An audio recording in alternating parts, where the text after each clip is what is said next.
Down to Stewart, gets it, fights for more yardage. Stewart to the mouth of the goal line. Touchdown! Wow, that's just pure Stewart right there. That's a big-time run by Jonathan Stewart.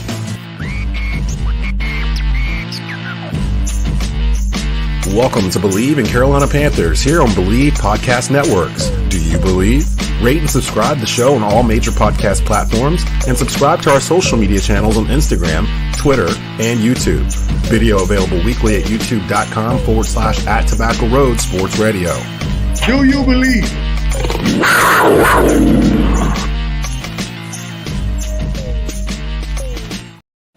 I changed the intro. I'm so proud of myself. Well, I almost forgot. Welcome to the Bleav in Panthers podcast here on Bleav Podcast Networks. I'm your host, Desmond Johnson, joined by Sports Illustrated Panthers beat writer Schuyler, Callihan, and Panthers all-time leading rusher Jonathan Stewart. You can find us on all major podcast platforms. The video is always available at youtube.com/@Tobacco Road Sports Radio. Loaded show for you today, quick and to the point. The Panthers have been active on the free agency market. I think a lot more than we all expected them to be. So we got a lot to dig into from what they did at the end of last week's show to now. We'll go through some of the free agents that they have signed, what Schuyler knows about them in terms of what they might be able to bring to the table and what they might be able to do going forward around the league. We need to talk about these Pittsburgh Steelers, y'all. They literally, I am in awe of what they did with their quarterback room for how they did it. We'll get into that and some other big signings from around the league as well. Tell them why you're mad. If you've got something in the audience that you're a little upset about, you can hit us with that today. We do that always, and also open mailbag where you can ask us anything. Ask any questions you want about the Panthers, what they're doing, what you think they're doing. Comment, respond in the comment section on Facebook Watch or at YouTube underneath there. We found out last week you could actually do it on our Twitter as well. And guys, just share it. Share the show on Twitter for us, and let's blow this thing open as we get into the off season here. Before we get started, though, quick words from our sponsors over at Bet Online. Bet Online continues to be your number one source for all your basketball wagering needs, including pro and college hoops throughout the year. We'll have our Final Four picks here at the end of the show as well.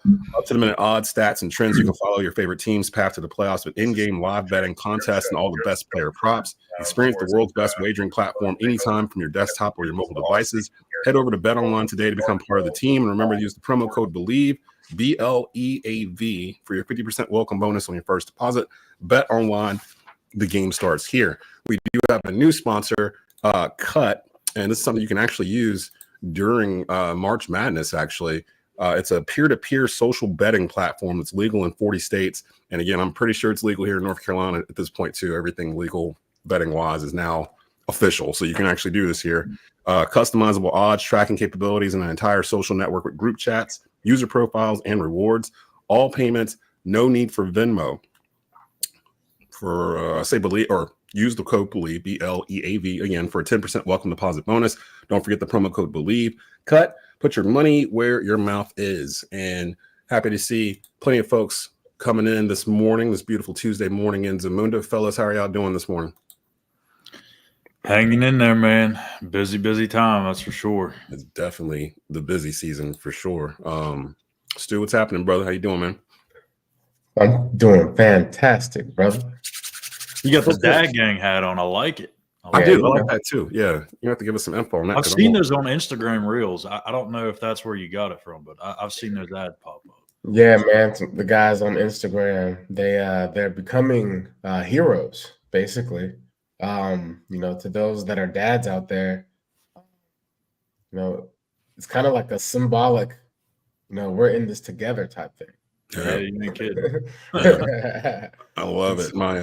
My high school, I'm alumni from, they did like this 100-man greeting thing last week where they had like a bunch of dads and like pastors in the community and business leaders basically greet the kids coming off the bus.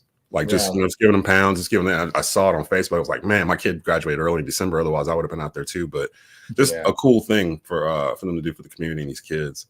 Yeah, man, it's important, man. Need to definitely lift up the dads, in this world, because that's everyone talks about changes and how do we make the world a better place? And obviously, men, whether you're a dad biologically, whether you're a father figure, it starts with you guys.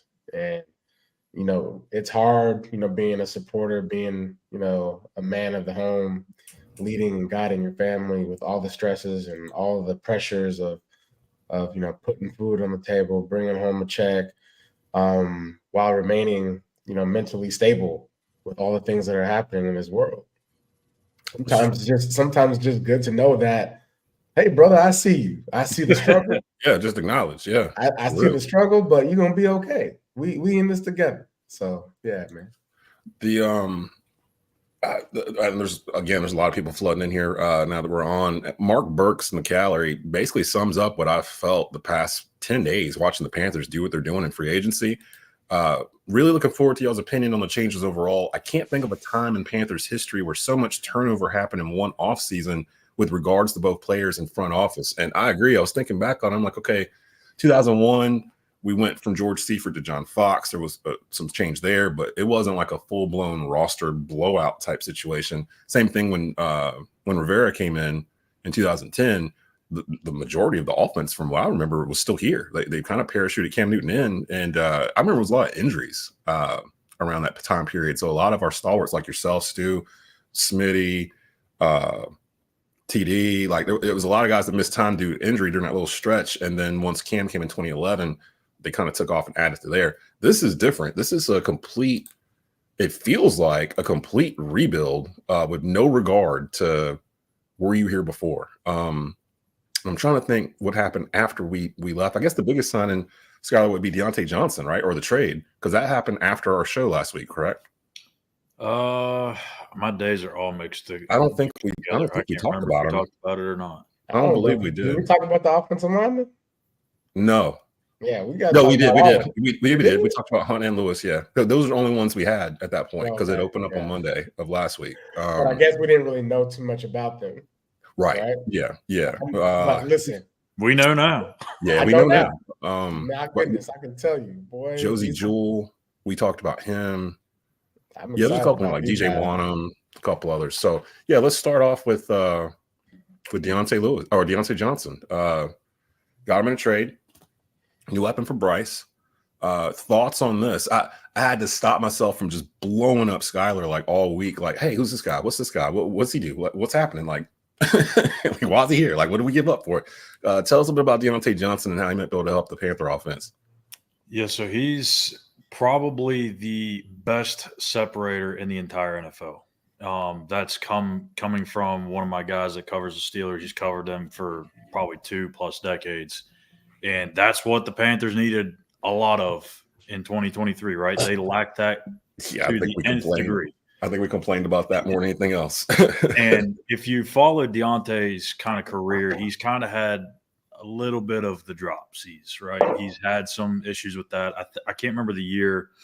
Well, actually, I'm going to go ahead and pull this up. This is actually the scouting report that I got from my Steelers guy. So this is kind of really in depth, but it's not too much. But it's got some concerns, but I want to get your guys' take on this. He says, here's the deal with Deontay. He's a head case, but not the typical wide receiver type. He's an introvert, overthinker, always in his head. Felt like he was getting pushed aside by Pickens here. He isn't as good of a fit for the new offense as the old one. He will literally be open on every play. He's the best separator in the NFL. When Ben was here, he loved him. His hands are just okay, and he loses focus sometimes. He started dropping passes in 2020, got in his head, just kept dropping them all year. Got even worse as the year went on, got benched, eventually pulled himself out of it, but it took all season. Last year at Cincinnati, he dropped a touchdown pass. Next play, he was so in his head about it, he didn't block for a run or notice or react when the running back fumbled, just stood there. He was on some rough offenses here. He's not a bad guy, actually really good dude. He's just in his own feelings all the time. Deontay is quiet, but a straight shooter, not afraid to say hard truths. He was good. He was always good to me. Yeah. So we really got to know 27. Is that right? I think so. He's one of those. I saw him a Steeler friend. He was complaining about the Steelers the other day and what they were doing and everything. And I'm like, dude, you have no idea what it's like on the side of the fence. Like you're complaining about things. It's just like, oh, what are we going to do about whatever? And then like a week later, Russell Wilson shows up for $1 million, and then you end up Justin Fields for a 6th round pick, and you're over there complaining. Meanwhile, the Panthers, we're over here just like, what in the world is happening? I personally love the Deontay Johnson trade because you're giving up Dante Jackson anyways. You're cutting ties with him. Right. So, and you get the higher 5th round pick, so you move up a little bit in the 5th round, whatever that's worth. I don't. That may be ammunition for something else. Who knows? But I really want to know Stu's take on this because when you have a player like this that has struggled at times throughout his career in one particular area, and in this case, it's arguably the most important area for him, catching the damn football. Yeah. How can a player actually make that curve and get past that in a new offense and a new change, like a change of scenery? Because we can see when he's on, he's on. He's the fastest dude in the league in terms of separation. He's going to get open. Yeah. So can he get past the dropsies and become a reliable guy for Bryce? I think it's all about the supporting cast. We are, obviously we just revamped coaching staff. We're revamping roster moves. But I look at that receiver room with Adam Thielen, and I just look at how he's carried himself as a professional throughout his whole career. You have a guy like that where you add Deontay Johnson into a space where he is now being able to learn how to play football. I mean, every single day, an athlete walks into that to that locker room. Your focus is to get better. You have not arrived, and if the moment you think that you've arrived, that's when you find yourself on the street, right? So you have a guy like Adam Thielen. If I'm him, I'm going to him and saying, hey, look, how do I get better at playing this position? I see you, excel at so many heights and so many levels at the receiver position. Like, how do I, focus on catching? How do you catch the ball every single time that it's in your vicinity? You know what I'm saying? So, if I'm him, I'm going to guys like that to just figure out how to better myself, how to recreate myself, how to, find myself in the mix, right? But I'm not too concerned because he's going to have a good coaching staff, right? Yeah. The leadership that's in position right now, it's an environment. Once again, I'm going to say this throughout the whole entire season.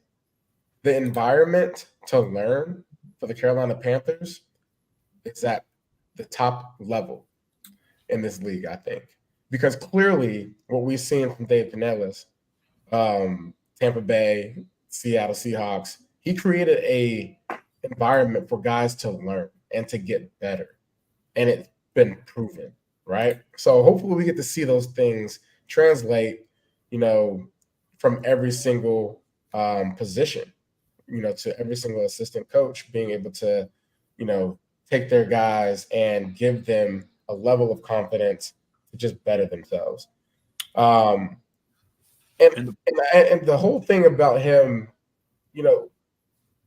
at the end of the day, he's a jitterbug, right? Yeah. And when I say jitterbug, I mean stop and go. Mm-hmm. Okay. Yeah. We haven't had that. We need a guy. We need a guy that can jitterbug up out of there and get that touchdown. He can take a hitch and get gone. That's what we need. And I think what we are failing to realize, the Pittsburgh Steelers last year, they went through some offensive woes. Buddy got fired. Yes. What is his name? Matt Canada? Matt Canada. From Matt, 17 quarterbacks. Right. Yeah. So at the end of the day, frustration's gonna be there, especially for a guy that wants the ball, that wants to be a game changer, that wants to go out there and be the best that he can be. And if he feels like he's being harnessed, yeah, you're gonna have some frustration. Now he's got to learn how to recover and be a better teammate and whatnot under those situations. And that's the reason why I think him being here in the Carolina Panthers, having a guy like Adam Thielen in the locker room, in the position in the locker room, that's going to be able to help him grow as an individual, as a professional. And so I'm not too worried about it. I'm excited to see him, dress up in that Panther uniform and be a jitterbug. That's the exact point I was going to bring up, Stu, is like, and I'm not a Steelers encyclopedia, of course, but I think the situation that he was in Pittsburgh, it was always he was kind of thrown into the mix right away when he came into the league, and they kind of leaned on him and some other young guys. They never really had that true veteran. And then they bring in George Pickens, who's top draft pick, and all the attention's going to him. I can understand that because when you bring in a new guy, yes, it's not really to replace Deontay, but it could be taking away some of that attention or some of those looks or targets. Yeah, there's only one ball. When you don't have somebody to really groom and develop you, that could be a part of the reason he went through those bumps. And now he's coming to Carolina where he can live right here under Adam Thielen's wing and just – if I'm Deontay Johnson this offseason, I'm moving into Adam Thielen's house. And I'm just playing catch with him every single day because that dude is he's not the fastest. He's not going to get the separation that Deontay gets, but my goodness, can that boy run routes? Yeah. And he can catch the football. Deontay living with Adam Thielen, I'm telling you, I that's why I'm confident because he's finally got someone he can look up to. He's not going to feel threatened by Adam Thielen by any means. Yeah, and they did show that video on Twitter. I don't know if it was the Panthers to put. I think it was the Panthers to put it out of when Deontay first got here. And like the first person he saw was Adam Thielen, and it was like their interaction and them talking. And honestly, I didn't think Adam Thielen was going to be here next year. The way it was sounding at the end of the year, it sounded like he was going to ask to leave, but it sounds like he's going to stay.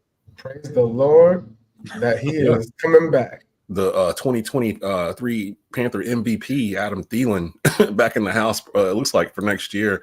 The other big move they did was signing former Viking linebacker DJ Wanham to a 2-year, $12.5 million contract this past week. They needed somebody to replace Brian Burns as the edge rusher. Wanham came in along with Chase Young and what's his name? Jadeveon Clowney. I just saw Chase Young's son yesterday with the Saints. Fantastic. I don't know if Clowney is son anywhere, but Clowney kind of has a track record of signing late anyway. So that boy does not want any part of OTAs and training. Yeah. I think he's trying to wait till August first. Yeah, he might have a nice little recipe right now where it's like, I don't know. I'll wait till about August 18th. Yeah, and then we'll see who needs some services. But he's from from South Carolina? Because I keep hearing different spots, but it's like generally in the area of where the Panthers play. It's somewhere around here, and he played at South Carolina. Everybody knows him, claim to fame, the hit in college that he did against Michigan, knocked the dude's helmet off in the backfield. Was he number one overall? I think he was number one overall pick that year when he came out. Went to Houston. So he's from Rock Hill. I don't know if that's really okay. So I thought somebody said that on the radio too. I was like, Rock Hill, that didn't sound right. He's really close. So he's a hometown guy. So maybe he's sitting there in their back pocket. Some other signings, just some house cleaning. Troy Hill's back on a 1-year deal. With Dante Jackson being released, cornerback is very thin on his roster. Raheem Blackshear. I know there's people on this panel that love Raheem Blackshear. He's back on a 1-year exclusive rights deal. He'll be able to help as a reserve back, receiver, return specialist. Averaged about 27 yards per kickoff last year. So Raheem Blackshear, y'all better watch out for him. They underused him. Offensive line. Yeah, they underused him last year. If they create these lanes where he don't have to deal with these defensive linemen, and he gets to go up there and be angry against some DBs. Listen, it's going to be a nice little thing to watch. JJ Jansen, the long snapper, resigned for 1 year. How many years has JJ Jansen played? He's played 243 career games with the Panthers. By far, the team record. That's 25th year in the league. I think he might be right. It says since 2009. Decade number 3 here soon. 2009. Yeah, so he's been since 2009. Wow, that's amazing. 16 years. Amir Smith-Marset, the wide receiver that we had picked up last year, has resigned. He'll be back for the 2024 season. I'm interested in how they use him. He's been a journeyman. He's been on 4 teams since 2021. Speaking of that room, I don't want to get too far off track here, but I'm really interested to see what happens with Terrace Marshall. Because if they draft the guy in the second round, whether it be Xavier Leggett or Ladd McConkey or somebody else, you're adding a rookie, Adam Thielen, Jonathan Mingo's coming back, and Deontay Johnson, Amir Smith-Marset. Like, Terrace has got to go somewhere, right? Like, I don't think he can stay here. I mean, he asked to go somewhere last year, right? Like in the middle of the season. So I completely forgot he was on the roster because he didn't play like the last couple of games. He was a healthy scratch. What if Terrace Marshall is on loan? Viewed exactly. What if he's viewed as someone that actually can play? Because if you don't recall, he's shown that he can go get that ball. Yeah. He's shown that he can go get that ball. And for whatever reason, we just haven't been able to, see him on the field. Maybe it's coach's preference. I don't know, but I mean, if you think about it, like his rookie year, he kind of dealt with a bunch of injury stuff, and he was kind of in and out. Never really got into a rhythm. Never really got the chance. And then last year, I mean, like no receiver really had a good season outside of Adam Thielen. I'm just gonna say, bro, like there's a lot of things that we just don't really know, but yeah, a guy like Terrace Marshall, he can play. It's not a thing that he can't. It's just that he hasn't. He was on the 2019 LSU team. And so for whatever that's worth, like you have a guy like you have a head coach that comes in here and says, "Hey, look, we're gonna go look at the tape. We're gonna see what we're good at." I'm pretty sure he's gonna go and look at Terrace Marshall and see what he's good at, and say, "Well, this guy, these plays can fit what I want to do." So, like, if you don't necessarily have to go and like get guys and replace a bunch of people that you don't need, then why do it if you can unlock a guy? Sometimes the answer might be on your roster already. He just wasn't being capitalized on. Exactly. Again, I forgot Marshall was on the team.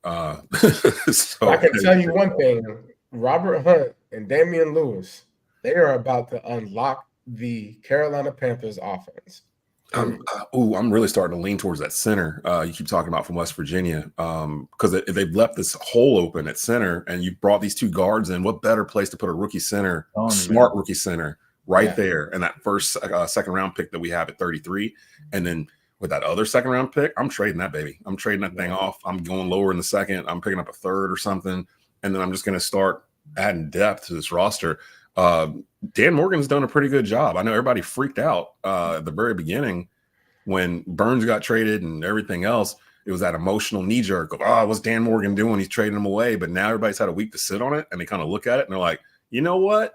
We probably needed to trade Brian Burns away. We're kind of lucky to have gotten what we gotten, because they've seen other players around the league getting moved around for really small amounts. Like, I think everyone thinks a player's worth the first for some reason, and that's not how it works. It's very rare for a player to get traded for a first to begin with. Christian McCaffrey he didn't get traded. There was no first involved in his trade, and we were complaining about that. In hindsight, 49ers weren't going to put a first round pick in anything like that. So, I mean, the fact that we got something for Burns when he could have walked for nothing after all this was said and done, or we could have played disgruntled next year on the tag with us, we kind of got out of that the best way possible. And then to be able to replace some of the stuff that they've cleared out and the money they got back for not signing Burns, they've been able to do a lot of the stuff in free agency. The main story this week, though, I guess, Schuyler, would be Mike Williams coming to visit. A couple other wide receivers still coming to visit. Has that happened already, or that's later on this week? I'm trying to get my days straight here, because Tuesday. I think it's this week, right? Yeah. So I think it's later this week. They're supposed to talk to Mike Williams. Yeah, Mike Williams, and then the Clowney situation. I think he's visiting the Jets next. The kick the tires on Mike Williams. What he went out 3 last year. What was a torn ACL? I think it was. He's a very intriguing player, because, man, like when he's healthy, I don't think there's been any question that he's one of the better X's out there. Like, I mean, he is big, long, physical. He's got speed. He can catch the ball. Like, we call that, man. We call that a satellite dish, man. Yeah, you can basically catch all the waves, baby. I love it. He's a satellite dish. Satellite dish. I'm picking up everything. I'm going to go get it, boy. I mean, how old is he? Do you know? He's pushing 30, right? It feels like he's been in the league for 15 years. But I'm bad with ages. I always guess 30. Whenever I have to play, how old is he? About 30? What did Aaliyah say? AJ nothing but a number. That might be a bad example, though. Hey, I think about it. Adam Thielen was 32. Make sure we edit that out. All right? Yeah. I'm in the comment section. You guys can comment here throughout the show while we're live on the air. Jesse Pinkman says, "What's up, guys? Just wanted to say I'm a fan of the Panthers since 1995 here in Brazil. It was a joy to see Jay Stu back in the day. Cheers." Shout out to you reaching out to us all the way out from Brazil, man. We really appreciate it. Yeah. Man, what y'all doing in Brazil, man? Watching the Panthers, man. Yeah. They play soccer and they come inside and watch the Panthers. So Richard Fearn says, "What's up, Jay Stu, Desmond, and Schuyler? Remember the last time we took a center in round 2, it worked out pretty good, Ryan Khalil." I'll say this about Zach. Like, if anybody wants to know anything about Zach, you can come and ask me because I've watched the kid for 4 years. He's phenomenal. But the WVU football sideline reporter that I do a show with, Jed Jerning, he is a absolute football geek.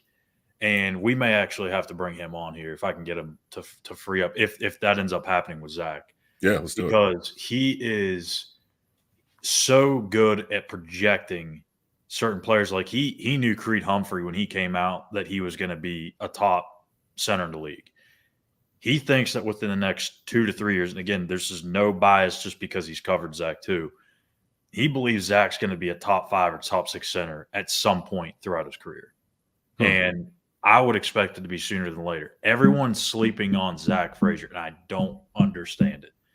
The dude literally broke his leg in November. Nice, then keep sleeping because we'll go ahead and grab it. I'll say we'll just stop talking about him. If that's the case, because that dude broke his freaking leg on November 28th or whatever it was, and was at the combine running around.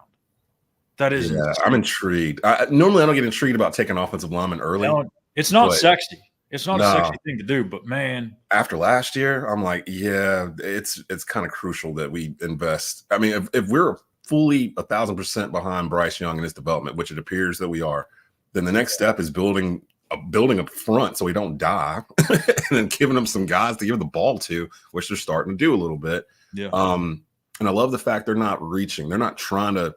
Dan Morgan's been pretty adamant that they're not going to go up to get a first or whatever, that if anything, they might go down and pick up extra picks. They're kind of looking for some of these guys that he described as dogs in his opening press conference. I can look through some of these free agent signs that they've signed, and they're dudes that are either looking for an opportunity or coming from a place where prove, man. Even something to prove. Think about it, Deontay Johnson got like you over there, trading, looks with another receiver across from you. You might be feeling some type of way with what's going on with the coach and the offensive coordinator calling plays, not giving you all the route tree that you deserve, because you can run everything in the route tree.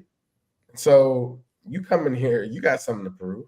Everybody got something to prove. Yep. Every day you got something to prove. So guys that live with that and like literally wake up in the morning and just stomping the ground, like angry, mad, like they out here, like, yeah, you look at me one way, I'm gonna slap you. Yeah.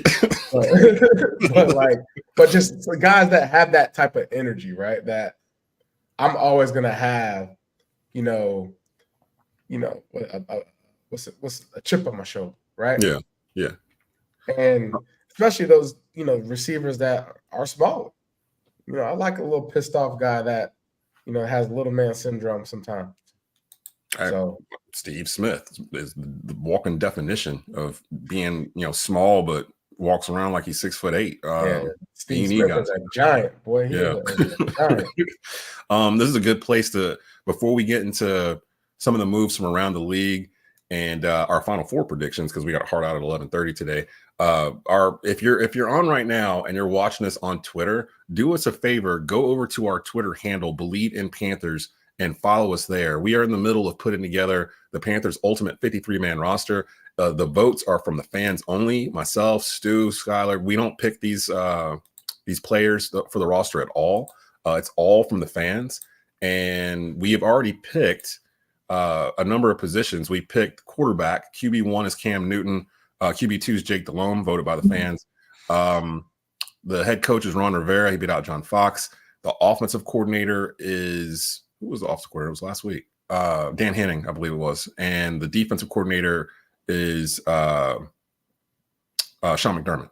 So we've got the coaching staff in place. I decided this week to do offensive line, guard, and tackle.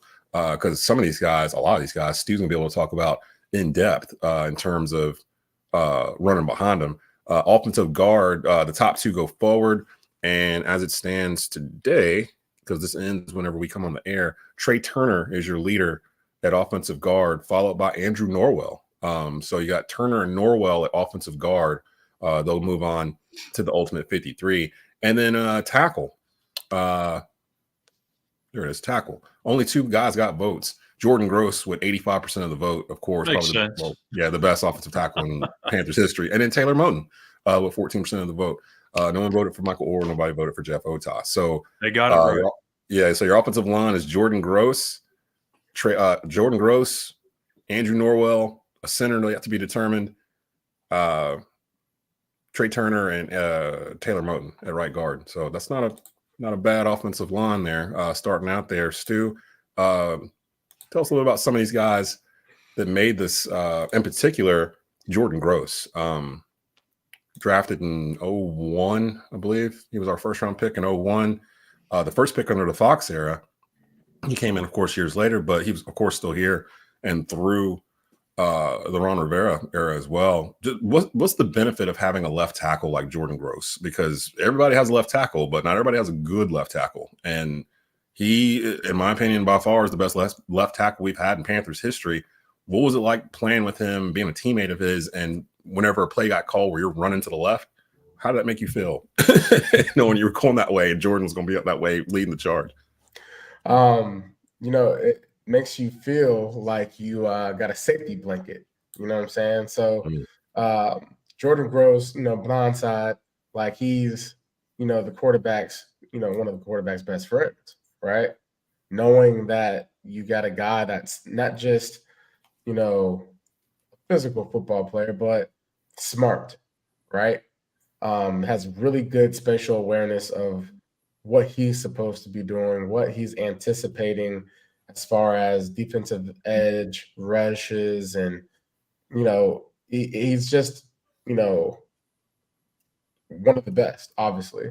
But one of the things that stands out the most is his ability to stay healthy and play through injuries and stuff like that. Like, I remember seeing times where, like, I've seen fingers coming back to the huddle just kind of like crooked and all kind of stuff. Like, I feel like even once he had to, like, I don't know. But I do recall 2009, because it was my first time really it being brought to my attention, how many games he's missed, right? And at that point, he didn't really miss any games. And we played the Atlanta Falcons, and I think we ran like a draw or duo or some type of inside run. And he ended up, shattering his leg. Got caught underneath the pile, and I just remember hearing like a weird snap. Not really sure what that was, but then I just hear, "Oh, I'm hurt bad." And it was Jordan laying on the ground. I'm like, dang. I think Jordan probably missed 9 games, throughout his career. Played 167 games. He played. He started. Think about that. Offensive tackle, offensive line, in the trenches. It's a lot. Yeah. So one of the things that just out the gate, he's one of the most. He's the toughest offensive lineman that I've ever played with, and just strictly because he's played through so many injuries, and he took pride in suiting up on Sunday and being there for his guys. And I obviously spent a lot of time banged up and not being able to play, and so I learned kind of that whole edge of, hey, if you could be out there with your guys, it's very important, because even if you are banged up, even if you are playing hurt, it means something to the guys that are lining up next to you, because he did it day in and day out whenever he could, and literally only times he didn't was when he had a broken, shattered leg or a concussion. And so, yeah. We've been searching for a left tackle ever since he retired. Just tough as nails. Turnstile. Yeah. And I also remember one time though, like his humility, right? Like remember where actually Julius Peppers had just went to Chicago, and we're playing Pep for the first time, and I just remember him kind of gearing up for that week, and he's like, "Oh man, you gotta." I forgot who it was that was on scout team, and they were, obviously acting like Pep, right? Giving looks for Jordan Gross on the rush. And he's like, "No, Pep's not gonna do it that way. He's gonna, you gotta come this way." So he was like really about his craft, getting ready to play Pep because he played against him in practice throughout his whole career. Think about that. Yeah. Iron sharpens iron, baby. You got to go against Julius Peppers every day in practice. First ballot Hall of Famer. No wonder why Jordan Gross was so great, because he was going against first a Hall of Famer. So, but yeah, man. I mean, if you think about it, like I definitely had a privilege to play with some really good ones, and Jordan Gross is definitely one of those. And I don't know how are we going to do the center. I don't know. That's why I hadn't put it up yet. I mean, I think at the end of the day, Ryan Khalil is the best center of Carolina Panthers history. I think we should just move Khalil on, because I can't even name any other Panther centers. In my opinion, he can probably be one of the best centers of all time, in my opinion. So smart and just so aware of the spacing and getting guys lined up, and making sure he points out the mic, and just everybody's on the same page when you have a good center and when you have a good tackle. And we had two really good ones, and we were always, on alignment. And it was a beautiful thing. I owe I would say a lot of Cam Newton's success came from the fact that when he came in, he had Ryan Khalil as his center that could help him with the calls up front and protections and things of that sort. And we saw it last year. Not every quarterback is blessed with a left tackle and a center. And I think we all learned as Panther fans how important it is. Again, it's not sexy like Schuyler said, but it's super important to build in the trenches, offensive line, defensive line, and then come out from there. Because when you get into this whole skill position thing, it doesn't matter if the quarterback is on his ass. You know what I mean? Like it just don't matter. Or the running back. Put him down. Or the running back. Yeah, like none of this matters if they're in the backfield tackling you. So I get the excitement of drafting a left tackle or right tackle and finding that guy, that bookend guy that can be there for 10, 12 years. That is important. Don't get me wrong. But for me, at least how I've always understood football is like, you've got to build that thing from the inside out, because what's the quickest route to the quarterback? Interior leakage, right? Well, it's for people playing the Panthers last year. Exactly. You can't step up in the pocket. You can't climb it. You can't move around the pocket if you have interior leakage. So you have to have, in my opinion, yes, it's great to have great tackles that can pass block and whatnot. But to me, it all starts with those three in the middle. You have to have a good pass protection with those three. Richard says Ryan Khalil or Jeff Mitchell. And actually, thank you, Richard, because I said Gross was drafted in 2001. Peppers was drafted in 2001. Gross was drafted in 2003 with that first round pick. Before we get over to our Final Four predictions and everything, before we get out of here, because we have about 15 minutes left, I wanted a quick moment around the league. Any moves that surprised you guys, guys may have landed, or anything that teams did. For me, it was what Pittsburgh did. What Pittsburgh did was chef's kiss, because they went from having Mitch Trubisky and Mason Rudolph and Kenny Pickett. Yeah, Mason Rudolph. They went with that quarterback room, and in a span of like 3 days, they flipped it into a potential Hall of Famer and Russell Wilson, a former Super Bowl winner, MVP contender, and a former top 2 pick just from 2 years ago in Justin Fields. And they did it all for $1 million and a 6th round pick.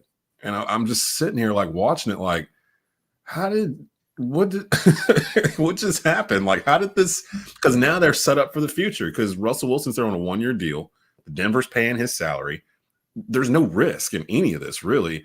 If they want to throw the whole thing away at the end of the year, they can do it, because they don't have to give the 5th-year extension to Fields if they don't want to, and they can just start fresh. Or Fields could learn under Wilson for a year in the quarterback room. They've already said there's going to be no quarterback controversy. Wilson is the starter, so you won't have to worry about that. Say Wilson plays fine, but they want to move on with Fields. Wilson moves on someplace else next year. He's 35, and Fields steps right in. And at that point, you've had 2 drafts to actually address some things that you might want to put around him in terms of skill position players, offensive linemen, defensive linemen, shore up, all that kind of stuff. It seems like my Steeler friends are tripping because they were worried. They were worried that, oh my gosh, the Steelers, what are they doing? Blah, blah, blah. I'm like, is Mike Tomlin still there? Well, then what are you worried about? Like, if you recall, the reason why they struggled last year is because their offense. Yeah. So, in my opinion, they're the most dangerous team in the NFL. That's where I was going, because look at that division. Like, I don't know what Cincinnati's doing. It feels like they're dismantling the offense, like just with some trade. They traded away Joe Mixon. It doesn't look like what's his face, T. Higgins, is going to be back. If I'm Joe Burrow, I'm looking at this like, yo, I know y'all just gave me, like $250 million, but I didn't mean for y'all to like get rid of my whole offense. You never built me an O-line. So like, that's Cincy. You don't know how long Deshaun Watson's how many games he's going to give you. And we really don't know if Deshaun Watson is the top 10 Deshaun Watson that he was the last year in Houston. Because that was how long ago now? Like 3 years. It was before COVID. Or not. Yeah, it was before COVID happened. So it was like 2019. Mm-hmm. This is 2024. It's been 5 years since that season. They better hope they get Nick Chubb back and tip top, which I believe he will be. I'll tell you the Man. The Chiefs somehow getting freaking Hollywood Brown. That's dangerous. I mean, that's just that's tough. I think the Jets are kind of lost in all this because, again, it's not sexy when you just go and sign offensive lineman, but my goodness, did they need it? Mm-hmm. They got Morgan Moses, Tyron Smith, John Simpson. Oh, Tyron Smith signed with the Jets? Yeah. I mean, that O-line is completely rebuilt. Ooh. And then I would say the other couple of moves would be the Texans, like you said, with Joe Mixon. They could not run the ball last year. Bro, but they can run the ball next year. Oh, my God. It's over. I'm just going to have Daniil Hunter, the other one, going to Houston. That's a huge gift for that defense. I'm just going to have Richard Farron host the show next week because my stats have been completely off. Dan Morgan was drafted in 2001 by the Panthers. Julius Peppers was in 2002. Thank you, Richard, for keeping me honest because it's early in the morning. All those moves, I felt like, those are all huge around the league. I guess Derrick Henry going to Baltimore is a big deal too, although we'll see, what's left in the tank there. I don't know if they necessarily needed Derrick Henry because they were the number one rushing offense without him. They didn't run the ball in the playoffs. They chose. Yeah, I don't know what happened. Like, it's almost like they wanted to prove that Lamar could win it with his arm. And I'm so tired of if it was Lamar or if it was the coaches trying to do this, because Kyle Shanahan did the same thing in the Super Bowl, like trying to prove that they could win a certain way when they were running the ball in the first half, and then they went away from it. Like, don't get too cute. Just keep doing what works. Like, if it keeps working, then just keep doing it. All I can say, though, is Derrick Henry is going to have the most room running the ball that he's ever had. Oh, my God. In his entire career. It'll be like him running in the gym, like on a treadmill, like just no one. I got 2 yards before I hit somebody? On his face. I can build up speed before I run into you. Like, that's when people start turning around and running the other way. Yeah.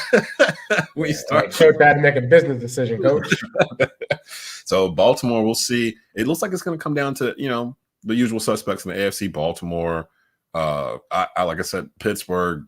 Mike Tomlin is still there. They had a defense last year. That's why they won 10 games. And now they're giving them quarterbacks. Buffalo is the wild card to me because, there's this somewhat kind of a friction, but not really type of friction with Stephon Diggs. I don't know what's going on with that. I keep hearing him getting traded to Dallas, actually. I don't know. Did Buffalo miss their window? Honestly. I think so. Remember, I've always said these teams have 3-4 year windows once they reach the conference championship game in my mind. And that was year 4 this past season for Buffalo. Because just inevitably the team gets broken apart. Salary cap, retirements, injuries, cuts, things of that sort. Even the Patriots, Brady's Super Bowls were stretched out over 12 years or whatever, but it was like his first 4 years. Reload. And then they had to reload, and that took them 8 years before they got back. And then they were in there 3 or 4 years in a row again. So those windows are about 3 or 4 years. And I think the Bills, the problem is the Bills division is going to start catching back up to them with the Dolphins. See what the Patriots do with new owner. The Jets, if Rodgers. Aaron. Boy, he got a new offensive line. So that might have been it last. That he might got them hog maulers up there. Yeah, so that might have been it last year for the Bills, but we'll see. And again, it's the AFC reminds me of the 1990s NBA Eastern Conference when Jordan was running around, and Pat Mahomes is Michael Jordan. Like nobody's going to eat until they can beat Pat Mahomes, and I have no reason to believe that any of them are able to beat him. You got to go through the man. You got to go through him. I mean, and beat him in January, and then we'll talk. But until then, it's Pat Mahomes' world, man. I saw he just restructured his contract again or something. So he just got some extra money again. When you get $500 million, you can restructure. Yeah, there's some room to move some things around. Which is smart because it gives guys an opportunity to, re-up and stay on the team and go sign some guys, That's what some of these other quarterbacks need to be thinking about doing. For real. Zach Jose says Panthers need to get Zach Frazier for the future center. Also, is there any way we can get Julian Council or John Ellis for future podcasts? I think what we usually do in the preseason, like in August, is when we invite on beat writers like Joe Person, and some others. We'll probably have some Bleav podcast hosts on as we get into August. We usually take a break. I think usually after the draft. So we'll kind of see what happens there. Before we get out of here, of course, it's March Madness. West Virginia didn't make the tourney, did they? No, they got snubbed, man. They got absolutely snubbed. They had 22 quality losses. Okay, that's the most of any team in the country. And they got left out. So I don't know. I'm 22 losses. Expand this thing to 96 teams today. I just heard 22 losses. That's all I heard. Did Oregon get in? Oregon got in, didn't they? Boy, yes. We won the Pac-12 championship. That's right. They got a tough first round matchup. South Carolina. Oh, they got South Carolina? Yeah. South Carolina was a top 25 team. Oh, I see it now. It's on TNT, 4 p.m. Thursday. Let me just go ahead and pull this thing up real quick. The Final Four picks. I wanted to get you guys Final Four picks before the whole thing starts. As y'all probably know, my Tar Heels lost to NC State in the ACC tournament final on Saturday. And a lot of people were like, oh, you must be so upset, blah, blah, blah. I really wasn't. I had so many childhood friends that were Wolfpack fans that had never seen their team win a conference championship, like in any major sport. Like that was the first since 1987 that NC State had won something like that. So I was actually pretty happy for them when the game was over, knowing that Carolina was still going to get a 1 seed. Carolina's going to start up in the West. They're going to throw Arizona in there because that's what they want. They want Carolina, Arizona in the Elite Eight. And that's what they did. I do know there are some NC State fans that are kind of like having this bittersweet feeling because they were ready to get rid of Kevin Keats. And now you can't get rid of him now. Automatic 2-year extension. If he comes back next year and they're missing the tournament, that's gonna be hard to swallow. But I will say this for those that are thinking this is a repeat of the Cardiac Pack from 1983 and everything else. They are playing Texas Tech round 1, 9:40 p.m. on CBS Thursday night. This is going to end right there. I'm sorry. This is going to be over by midnight. I have them winning that game, but they're not beating. Really? Yeah, they're not. Yeah, Kentucky's right after that, probably, unless Oakland can do some kind of upset here. Give me your Final Four predictions, guys. Have you done a bracket yet? I just did mine this morning on my show. If you want the full bracket, go to Mountaineers Now on YouTube, and you can copy my picks. It'll be the first perfect bracket ever. So, but I got UConn. I got UConn and Carolina on the one side, and then the other side I have Creighton and Kentucky. Bro, so what? Yeah. All right. Okay. The way I think of it is Tennessee is vulnerable in that region. Purdue never has success deep into the tournament. So Creighton's the 3 seed, so it only makes sense that they would have the next easiest path. That's how I found it there. I had Carolina or UConn playing Kentucky in the title and UConn repeating. Stu? Well, I got Houston from the South. Got UConn and Purdue. And I hate to say this one, but Arizona. Ooh. Damn it, Stu. You got them beating Carolina. Yeah. I don't mess with Carolina like that. I know you're a left coast guy. Yeah, man, left coast, best coast. But I will say though, Oregon will beat South Carolina. That will be an upset. I can see it. Yeah, I can see it. I've got, of course, Carolina. I've got Purdue losing early. I think I got UConn losing early too. Two stats that I saw: Purdue, the past 3 or 4 tournaments, they've lost to double-digit seeds. Don't forget, last year Purdue was a 1 seed, lost to the 16 seed. Yeah. The year before that, they lost to like a 12 seed or a 14 or something like that.